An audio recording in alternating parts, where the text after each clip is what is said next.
اهلا بيكم في فيديو جديد من سلسله الفيديوهات التعليميه لموقع ريد بابل. في فيديو النهارده هنتكلم على المنتج الجديد القادم وبقوه على موقع ريد بابل. هنعرف ازاي نستعمل المنتج دوت، ايه انواع التصاميم اللي تشتغل عليه، وازاي تستغل وضع وجود منتج جديد في انك تزود مبيعاتك. فيديو النهارده هو فرصه كويسه جدا جدا في ان انت تفهم السيستم بتاع ريد بابل اكتر وتحقق مبيعات بشكل احسن. جهز نفسك بقى ويلا بينا.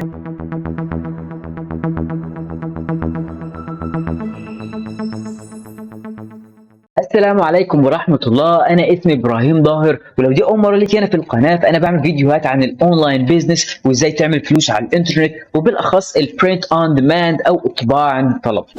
ريد بابل كل فترة بيعملوا تعاقد على منتج أو منتجين جداد وينزلوهم على الموقع بحيث إن هم يكبروا من مكتبة المنتجات بتاعتهم، والخطوات اللي بيتم بيها إدخال منتج جديد على الموقع بتكون كالآتي. أول حاجة بيتم إضافة خانة أسعار جديدة خاصة بالمنتجات الجديدة في قائمة الأسعار على موقع ريد بابل. تاني خطوة بيتم إنزال المنتج الجديد للمصممين على صفحات التصميم بحيث إن هم يتيح لهم يحطوا ديزايناتهم على المنتج الجديد ده. تالت خطوة وبتكون بعد الخطوة اللي فاتت ب7 ل10 أيام بيتم إطلاق المنتج على الموقع بشكل رسمي وإتاحته لكل المشترين إن هم يشتروا المنتج الجديد ده. وقبل العيد بيوم أو اتنين كده تم التعاقد على منتجين جداد، وهي الداد هات والبيسبول هات. وطبعا ده معناه ان خلال من 7 ل 10 ايام هيتم اطلاق المنتج على موقع ريد بابل بشكل رسمي. وطبعا ده فرصه كويسه جدا جدا لاي حد بيشتغل على ريد بابل ان يستغل اطلاق المنتج دوت في زياده مبيعاته. تعال نشوف ازاي.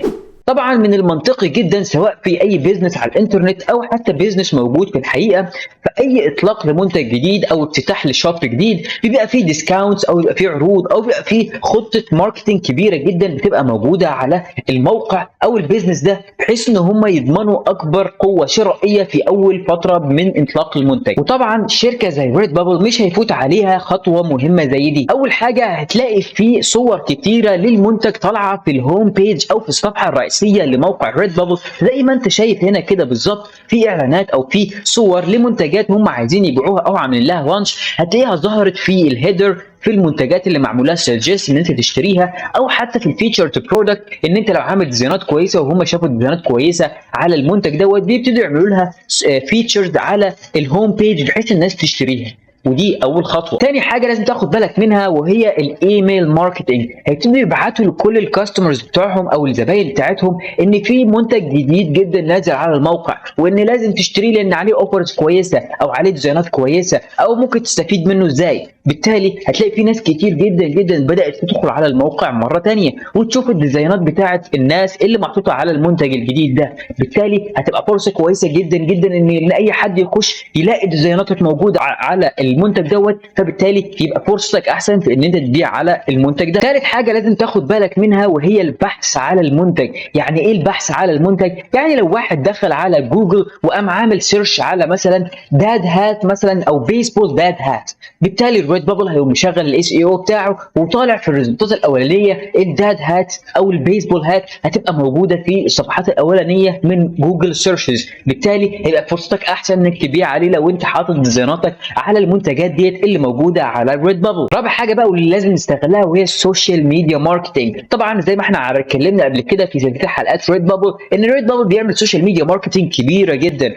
بالتالي في اي لانش لاي برودكت جديد لازم هتلاقي عاملين لانش على السوشيال ميديا. فبالتالي لو اي حد دخل فيه على الاعلان اللي على السوشيال ميديا بتاعهم دوت لازم يلاقي منتجاتك وديزايناتك موجوده علشان تزود من ربحك على الموقع. خامس حاجه لازم تاخد بالك منها وهي الفلترز اللي موجوده فوق هنا. يعني لو واحد داخل بيدور على منتج معين بيقوم داخل مثلا هو عايز ماسكس بس بيقوم داخل مدور مثلا على كيدز ماسك، عايز وول ارت بس هيقوم داخل مثلا ضاغط على الماونتن برنت، وبعد كده بقى هو يخش جوه يسيرش على شكل الديزاين اللي هو عايزه. لو هو ما عندوش فكره ديزاين او هو مش بيدور على حاجه معينه هو عايز المنتج، وبعد كده هيشوف ديزاين حلو يشتريه وخلاص. فطبعا دي تبقى فرصه كويسه جدا لان لو حد دخل ومثلا ولقى الداد هات مكتوبه هنا او البيسبول هات موجوده هنا وضغط عليها فيبتدي هو يخش يشوف ديزاينات كويسه والديزاين اللي يعجبه يشتريه. طب لو جينا مثلا ضغطنا على الدافل باج، مثلا ديزاين منتج زي الدافل باج، هنلاقي عليه 16500 ريزلت، يعني اساسا تقريبا مفيش منافسه على المنتج. فدي فرصه كويسه ان الناس تعمل ديزاينات على الدافل باج، مع العلم ان المنتج ده او الدافل باج ديت محطوطه على الموقع بقالها اكتر من سنه. طب لو احنا جينا بقى بصينا على المنتجات الجديده اللي هتنزل كمان 10 ايام دول، او هتعمل لها لانش كمان 10 ايام، هتلاقي ان مش هيبقى فيه منتجات اصلا، مش هيبقى فيه ديزاينات، مش هيبقى وصلت اصلا ل 2000 3. فلو انت مثلا بتنافس قصاد 1000 او 2000، فرصتك في ان انت تبيع على المنتج ده هتبقى عاليه جدا جدا، فما تضيعش فرصه دي من ايدك.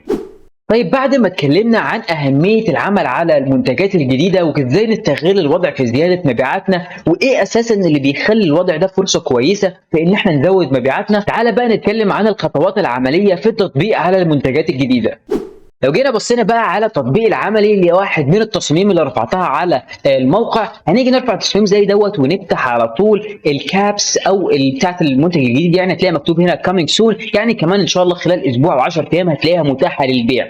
اول حاجه هنا لازم تاخد بالك منها، وهي ان في نوعين من الكابس او الهاتس واللي اتكلمنا عليهم، تقدر تعمل لهم انيبل او ديسيبل من الجزء هنا، تضغط كده او كده لو انت مش عايزهم. لو انت عايزهم بتضغط على الاثنين تشيك، وتبقى انت كده عملتهم الاثنين انيبل. في بقى شويه حاجات لازم تاخد بالك منها، وهي الاتي. اول حاجه ان في المنتجين موجودين عندك هنا بالوان منفصله او مختلفه عن بعض. فمثلا لو احنا اخترنا هنا اللون الاسود وعايزين نحط لون اسود على المنتجين، لازم تختار المنتج الثاني وتختار اللون الاسود برضه. لو عايز تغير لون لازم تغير لون هنا، وبعد كده تروح تغير لون هنا كمان، مش لون واحد وهيتغير على الكل زي ما اتكلمنا في سلسله حلقات ريد بابل قبل كده. تاني حاجه لازم تاخد بالك منها، وهي انواع التصاميم اللي تمشي على منتج زي ده. انواع التصاميم الافقيه او اللي بالعرض هتبقى احسن وانسب للطباعه على منتج زي ده. ليه؟ لانها هتغطي مساحه اكبر في الطباعه، فهتبقى واضحه او ظاهره على المنتج قبل حتى ما حد يشتريه، فبالتالي يبقى ملفت للانتباه، واي حد بيلف او بيعمل سكرول داون على الليسته هتبقى ملفته للنظر، وكمان هيبقى شكلها احسن فتجذب الانتباه اكتر بكتير من ان يبقى حاجه مثلا بشكل راسي فتلاقيها معموله كده خط راسي بس يبقى مش واضحه، او محدش يبقى فاهم ايه اللي مكتوب او ايه الديزاين ده عن ايه. تاني حاجه وهي تكست بيز ديزاين. لو التكست بيز ديزاين حاول تخلي دايما الخط او الكلام مكتوب بشكل عرضي، ما يكونش مكتوب بشكل رأسي، وما يكونش كلام كتير، يعني كلمه او اتنين احسن بكتير من ان تكتب 4 أو 5 كلمات، لانها مش تبقى واضحه او مش ظاهره على التصميم. خلي كلمه او كلمتين، وتكون برضو في نفس اتجاه البيسبول هات او الكاب هات او الداد هات، بحيث ان هي تلائم الاثنين. طبعا لازم تاخد بالك برضو ان مش عشان اسمها داد هات يبقى ما يلبسهاش الا الدادز، لا، ممكن يلبسها شباب، ممكن يلبسها مثلا برضو الحريم او الستات يلبسوها، مفيش فيها اي مشاكل. والبيسبول كاب برضو في ناس كتير بتلبس البيسبول كاب سواء رجاله او ستات، مفيش فيها اي مشاكل. وتاني حاجه لازم تاخد بالك منها، واللي معظم الناس، يعني في واحد كان كلمني وقال لي هيعمل كده، طبعا مش عشان اسمها بيسبول كاب ان انت تروح على انديه البيسبول في امريكا وتاخد اللوجو او الشعارات بتاعتهم او العلامات او اساميهم وتكتبها على الهات وتقول خلاص كده انا عملت شغل عالي. طبعا الكلام ده كوبي رايت وش وممكن يسبب لك مشاكل كتير، فانت مش ناقص. حاول حتى لو اشتغل على منتجات زي الكابس او الهات ان انت تعمل حاجه برضو ما لهاش كوبي رايت او تريد مارك، عشان محدش ناقص اغلاق للحساب بتاعه. قبل ما اقفل الفيديو احب اشارك بشويه نصايح كده تحطهم حلقه في ودنك وانت شغال على الريد بابل. اول حاجه وهي لازم ترجع لكل التصاميم بتاعتك القديمه اللي انت رفعتها على الريد بابل، سواء كنت عامل 100 200 1000 2000 تصميم، ترجع لها وتشوف لو الديزاينات او التصاميم ديت شكلها كويس على المنتجات الجديده، تعمل لها انيبل بحيث تستعمل الديزاينات القديمه بتاعتك على المنتجات الجديده فتزود من فرص بيعك على الموقع. بالنسبه للنصيحه رقم 2، وهي في حاجه اسمها المنافسه على المنتج، مش المنافسه على النيش او المنافسه على تصميم، المنافسه على المنتج نفسه. يعني لو احنا اتكلمنا على منتج زي الدافل باج اللي اتكلمنا عليه في اول الفيديو، هتلاقي عليه 16500 ديزاين على الكوكب. كل الناس المصممين اللي عاملين اكونتات وحسابات وتصاميم على الريد بابل 16500 تصميم بس على الدافل باج. فتخيل قد ايه في نيشات ما عليهاش تصاميم على الدافل باج.